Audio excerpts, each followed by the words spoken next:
All right, so we are in call two of what are we in?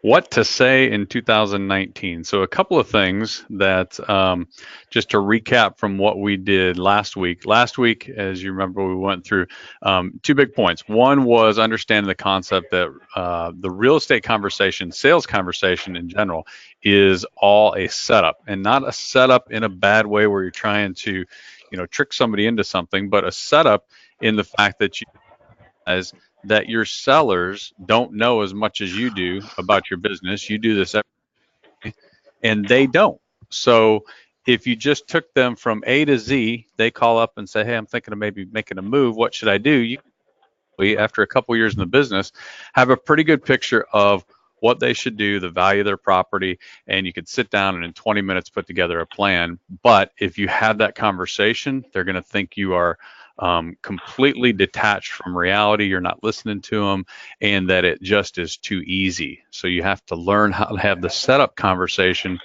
walk them through step by step what's going to happen, and so that they feel like you're more of an advisor and not just telling them, all right, this is what they have to do. So a big part of communicating effectively is understanding that setup that you have.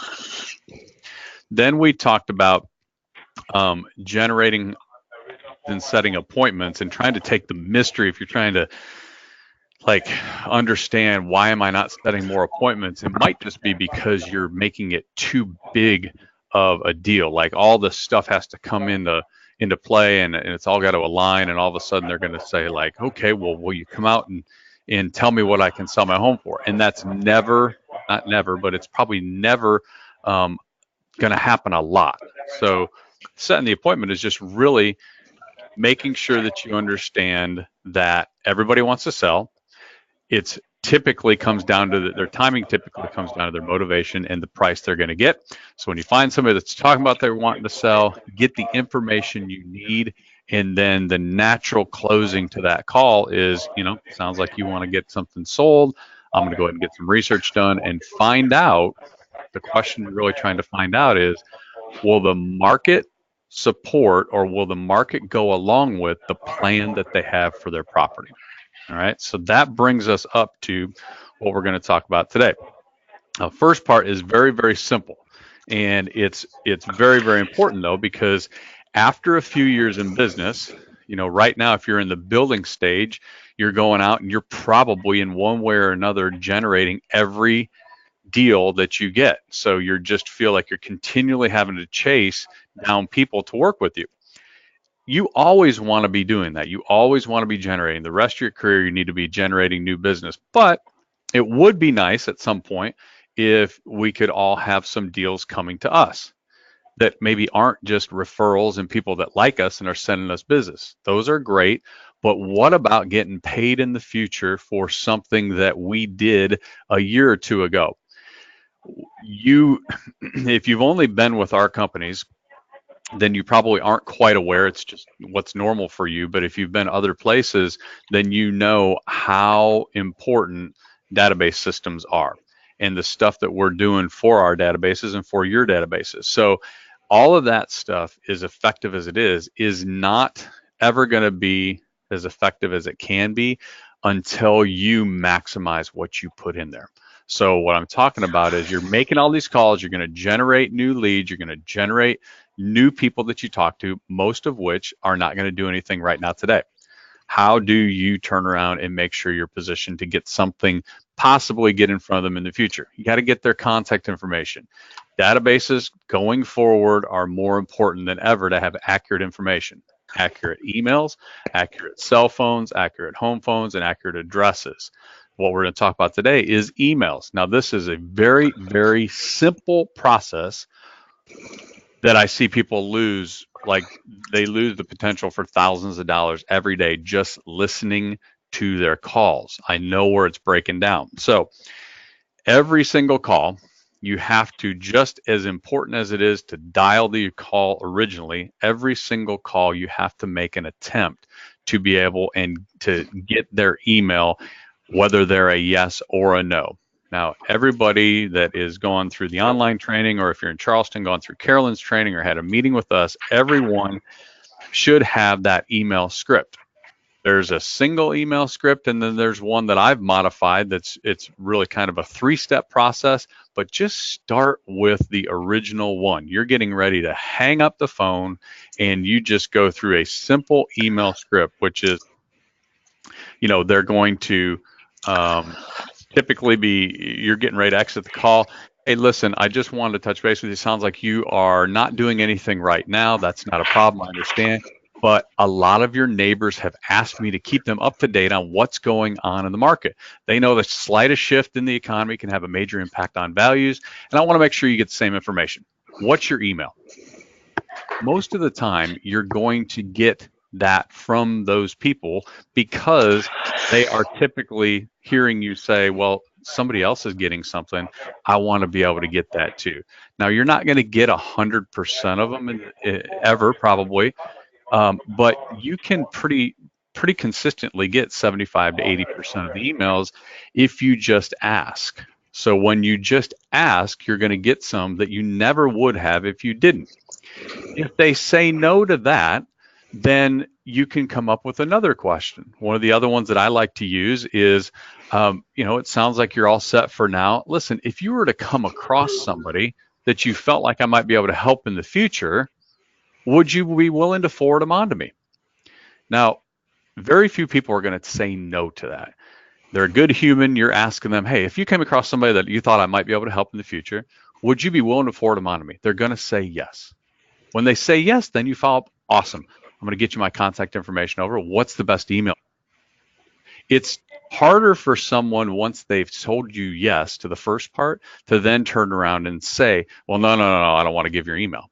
But if they do say that, now you've got a third option you can go to, and that's basically, hey, listen, I know you don't want to get a bunch of spam. I don't want to get fill your in basket, but I definitely want to get the information to you. Let me ask you, if you knew that at some point you could have information in the future that would help you make better decisions on your real estate holdings, you'd want to know about it, right?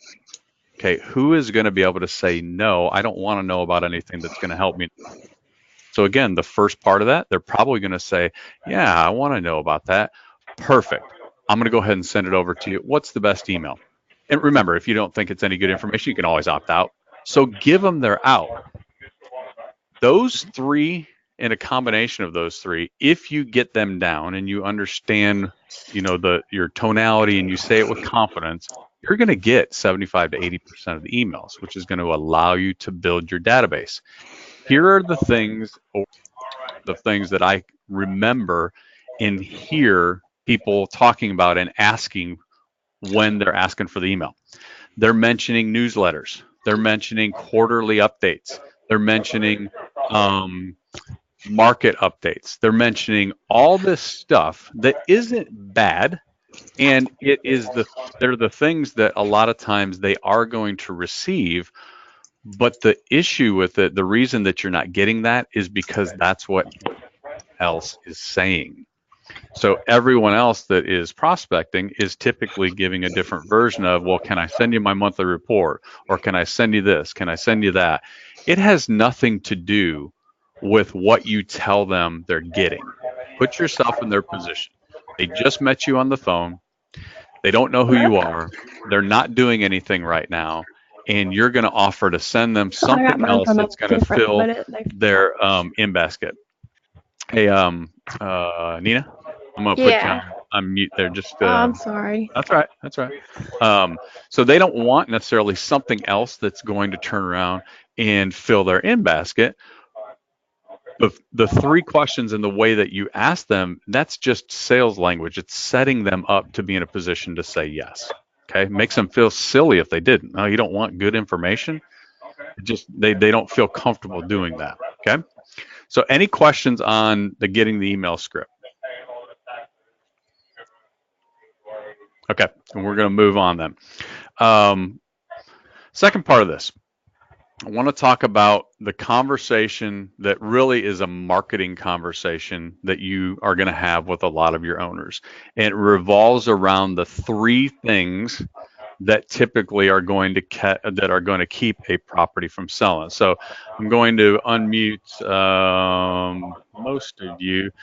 Can anybody tell me what Three potential things can keep a property from selling. Big picture stuff. What are three reasons a property wouldn't sell?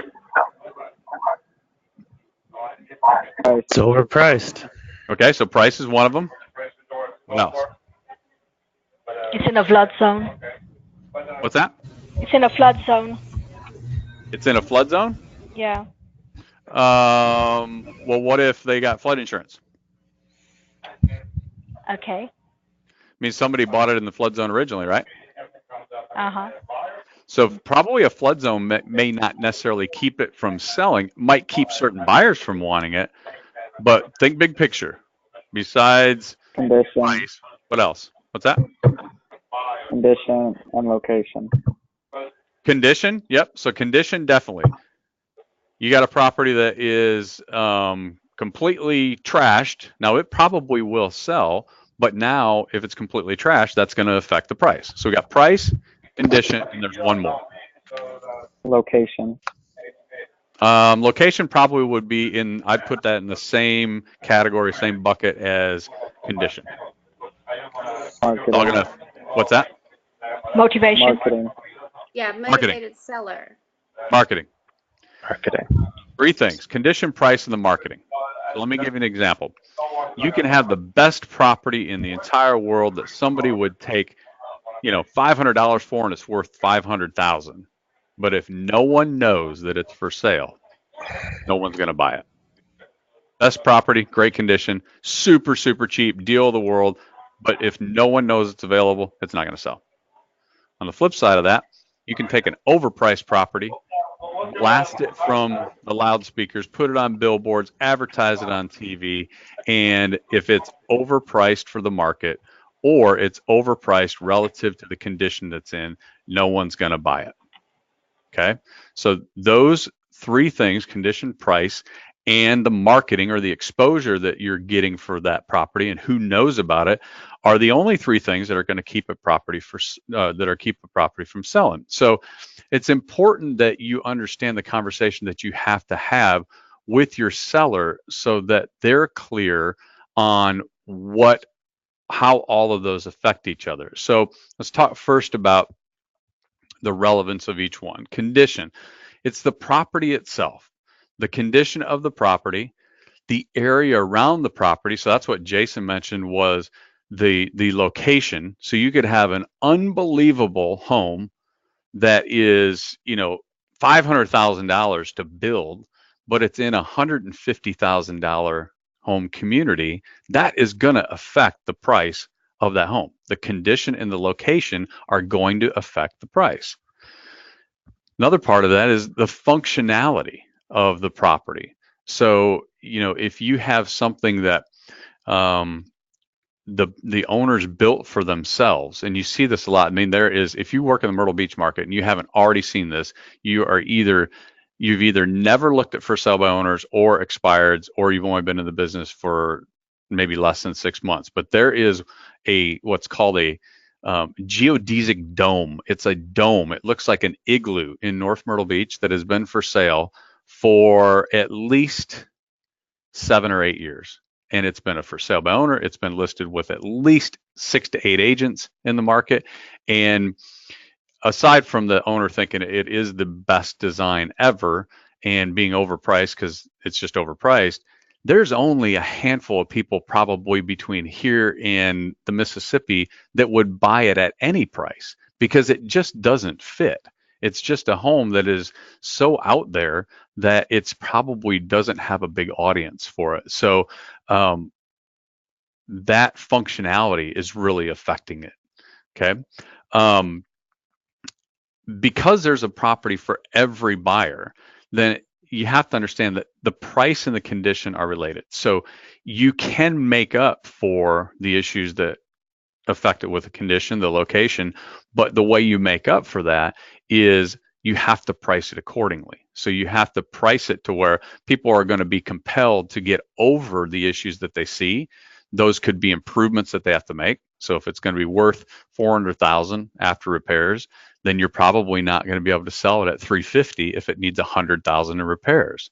mean, simply that just doesn't, the numbers don't work. Somebody puts 100 grand into it, they're $50,000 underwater for what the repair value is in the market. So you can make adjustments in the price, but to a limit. Okay. A property that's in poor condition or less functional is always that's going to come out in the eyes of the buyer. So price. List price is important when it comes to receiving offers, but the part that the sellers have a tough time with these days is most sellers are the mindset that they think that regardless of what the list price is, they're operating from a standpoint of, well, just bring me an offer. If you've had a listing in the last 12 months that has been on the market for more than 45 or 60 days, and you've talked to your seller about what can be done, most of the time, they probably at some point brought up the conversation of, well, just bring me an offer. I understand what you're saying. We're priced a little high right now, but the buyers aren't even making offers.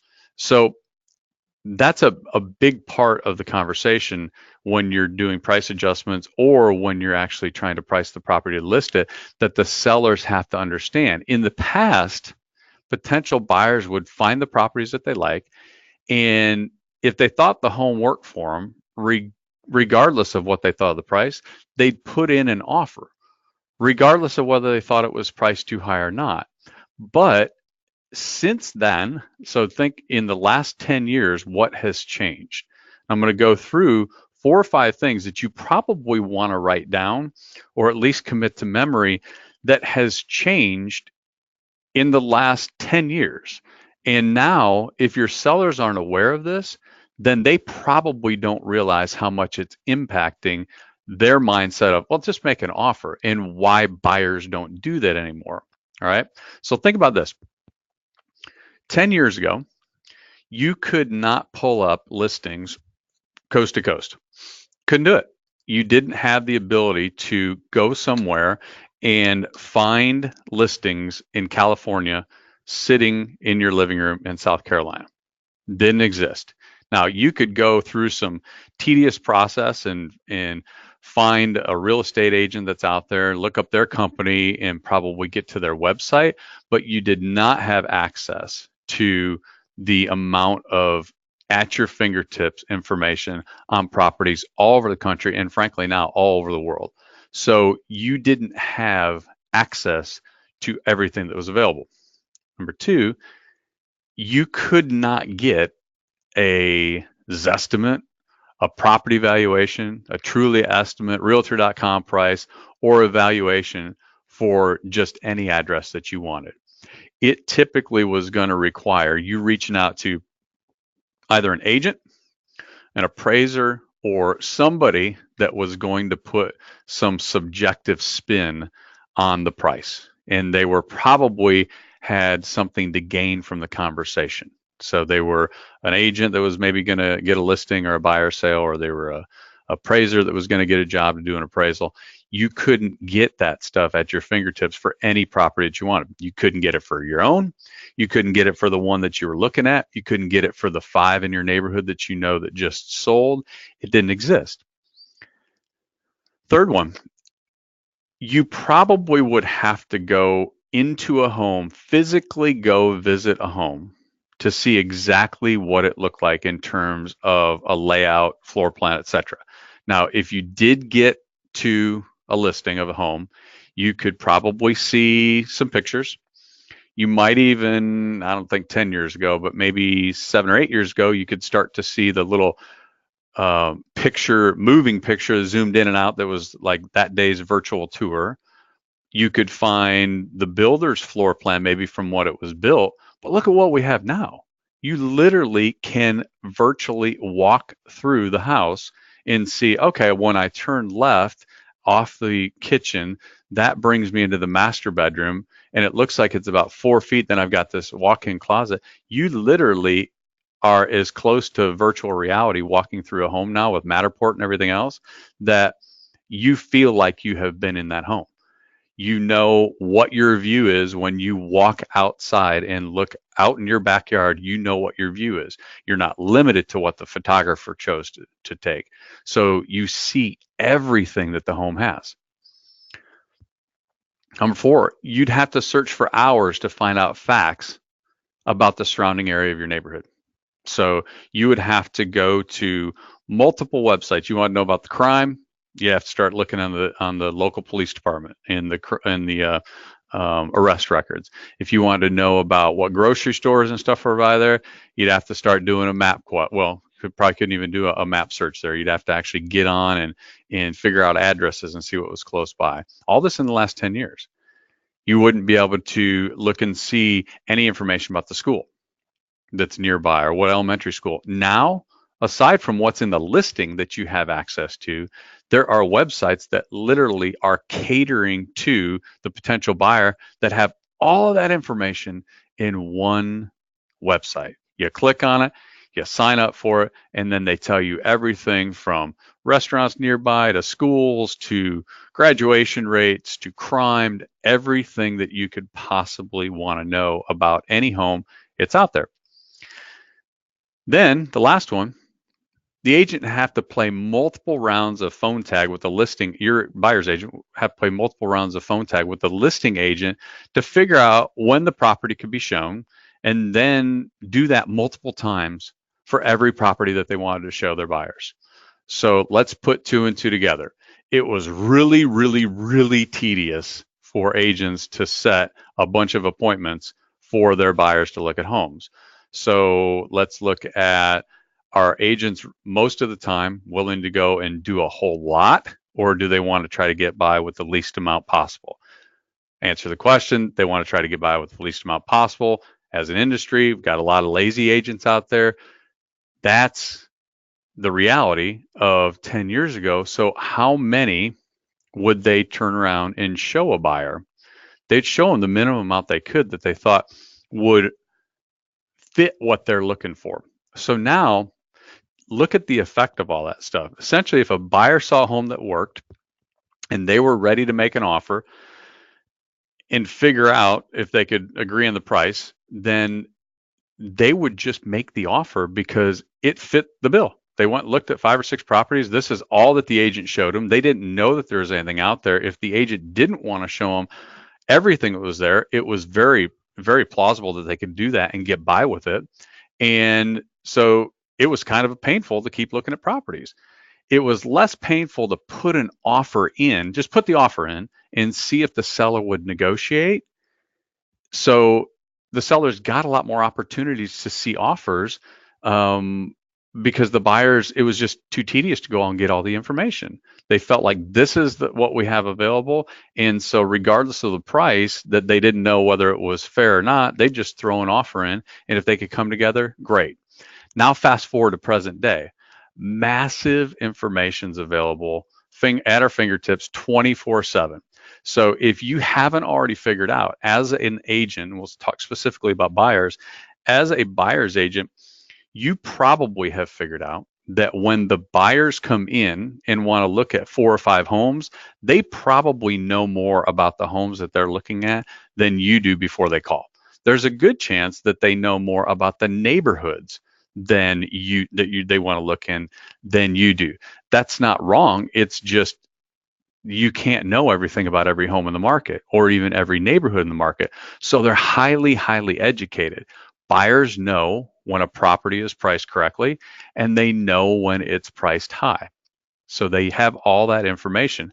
Now, buyers typically don't put offers in on properties that they're interested in buying until they feel like, you know what, this is one of those where if we don't put an offer in, honey, we are probably going to turn around and lose this, because look at all the ones that we looked at online. They were all this square footage price, or they were all under contract under 300,000, and this one just came on at 295. This one's going to go. All right, their urgency's through the roof. They're ready to make an offer. When they see stuff that's overpriced, then typically the response that they get is, you know what, this would work for us. We like it. Seems like it's a little overpriced. It's probably not going anywhere. You know what? Let's just keep looking. And the keep looking people then typically will keep looking until they find something that they feel like is the one that's going to go and they're going to lose it, and then they jump on it. So the sellers still feel like this is a time where, you know what, they can make an offer. I'll come down when I make an offer. But our job is to educate them what's changed in the market. Why do buyers just not put offers in on properties that they like, but they feel are priced a little bit high? It's because they got every piece of information that they want. They're educated. They know what's a good value, and they pass on the ones that aren't, and they jump on the ones that are. Now, this conversation, you probably are thinking about this and going, okay, this makes sense.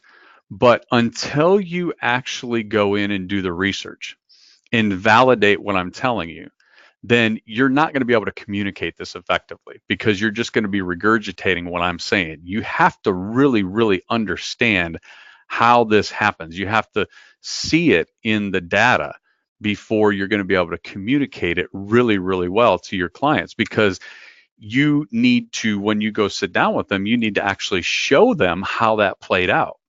When you see a home that's on the market for 180 days and the normal days on the market in the community are 65, you should be able to go and look at the pricing history and go, see where they started? They started unrealistic and came down, and ended up at the same place they were going to anyway. Ended up the same place they were going to. The only difference is it took them longer and they added in a bunch of costs over the last 5 months. So do you want to take 5 months to sell, spend a lot more money, or do you want to sell sooner like these guys did? You're going to end up at the same place anyway. And you're going to have some more leverage in the negotiation if they really like your house and think somebody else might buy it. So that's the pricing part. And then the last part I wanted to kind of go through was the marketing. So marketing is the exposure that we create for the property when we're selling it. That's the who knows about it. What do they know about it? This in the conversation of pricing with the seller, or the conversation of selling and what's keeping it from selling, this is the number one factor on whether a home will sell or not. Now, ultimately, and some of you should be going, well, wait a second, I thought price was the number one factor.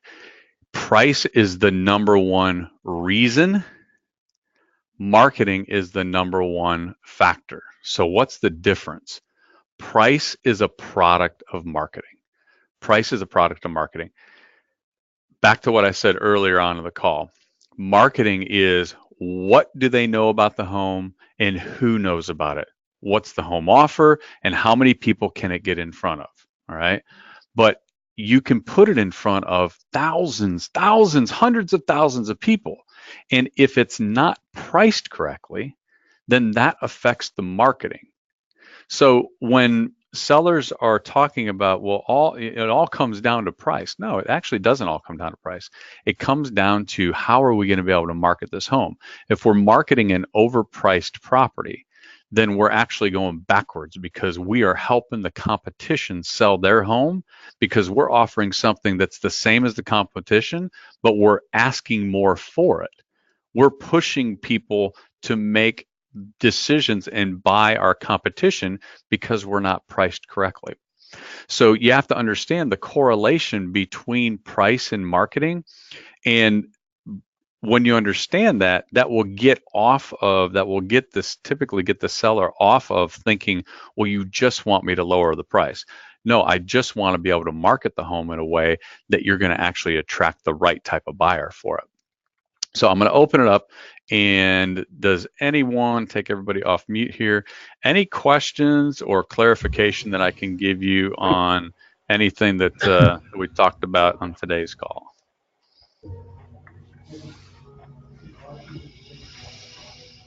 Everybody's good? Yep.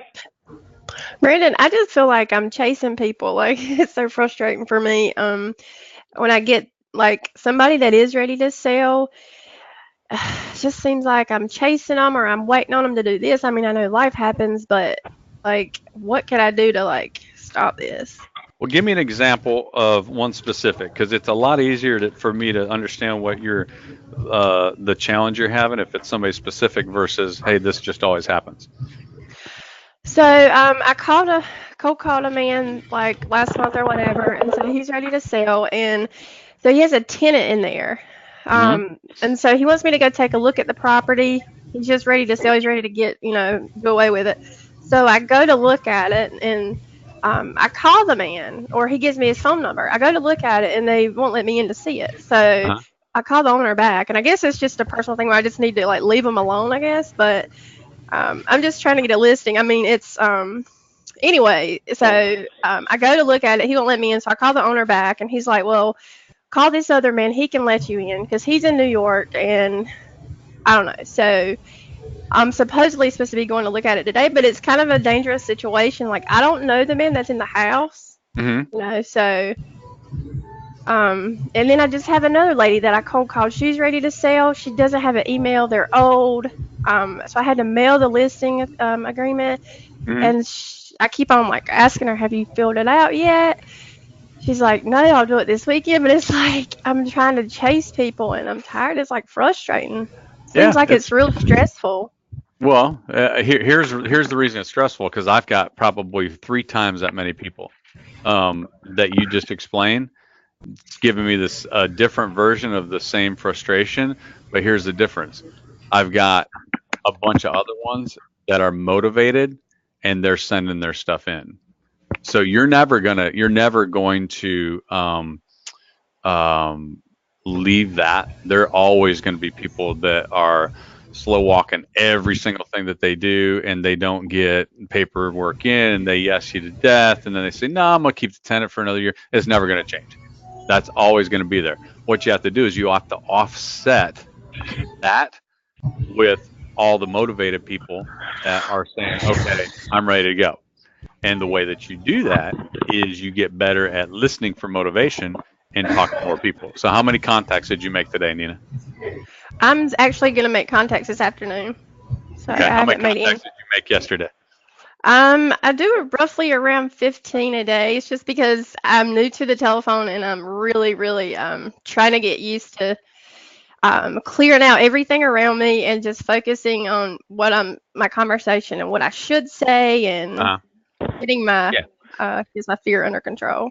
Yeah, I get it. So, and we talked a little bit about that after the call last week. So what I would say though is you just have to realize that at 15 a day with being new in the business, it's going to take you 3 times longer than someone who just says, you know what, I gotta get over this stuff with what's going on around me, and I just gotta talk to 45 people. Just got to do it.